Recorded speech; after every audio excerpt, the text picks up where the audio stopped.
ඇසට හඳන්නට කඳුලැලි දුන් ඔබ ලතැවුල් දරනා දිරිය ලබා දුනි. ඒ දිරියෙන් ලොව ජය ලබනා විට මා සිපගන්නට ඔබ මා ළඟ නැත. අම්මා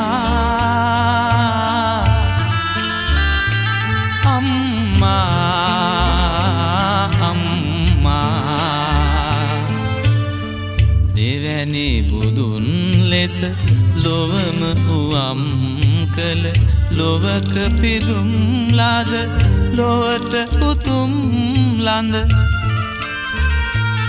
අම්මා